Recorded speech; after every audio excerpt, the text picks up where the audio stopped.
বর্তমানে টেলিভিশনে অতীব জনপ্রিয় হয়ে উঠেছেন টেলিনায়ক রণজয় বিষ্ণু। সাম্প্রতিককালে গুড্ডি এবং তারপরে জি বাংলার কোন গোপনে মন ভেসেছে ধারাবাহিকে কামব্যাক করেছেন তিনি।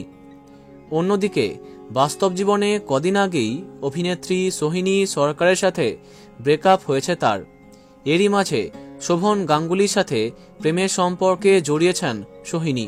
তেমনই চর্চা টেলিপাড়ায়। এবার নতুন প্রেমের চর্চা সামনে এলো। নতুন সিরিয়ালে কাজ করতে এসেই নাকি এক পার্শ্ব নায়িকার প্রেমে পড়েছেন তিনি। সেই প্রেমের প্রথম ছাপ ধরা পড়ে সৌরভ দর্শনার বিয়ের অনুষ্ঠানে। এদিন বিয়ে বাড়িতে সারাক্ষণ একসঙ্গেই দেখা যায় রণজয় এবং মিসমিকে। হ্যাঁ, টেলিপাড়াতে নতুন গুঞ্জন, রণজয়ের চর্চিত প্রেমিকা নাকি মিসমি দাস। এদিন অনুষ্ঠানে সারাক্ষণ একে অপরকে সঙ্গ দিয়েছেন তারা।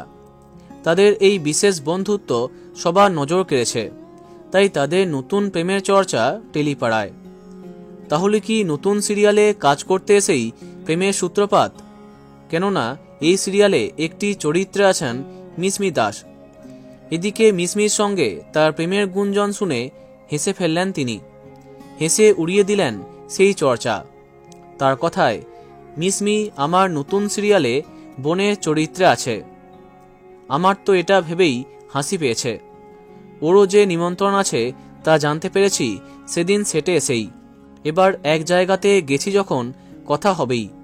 আরও 10 জনের সঙ্গে সেদিন কথা বলেছি। আমি শিওর মিসমি এটা জানলে শক পাবে। অভিনেতার কথায় বন্ধ হয়েছে এই নতুন প্রেমের চর্চা। তবে কে বলতে পারে চর্চা হয়তো সত্যি হয়ে উঠল।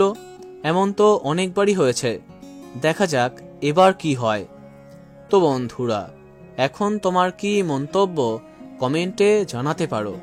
ভিডিওটি লাইক এবং শেয়ার করো।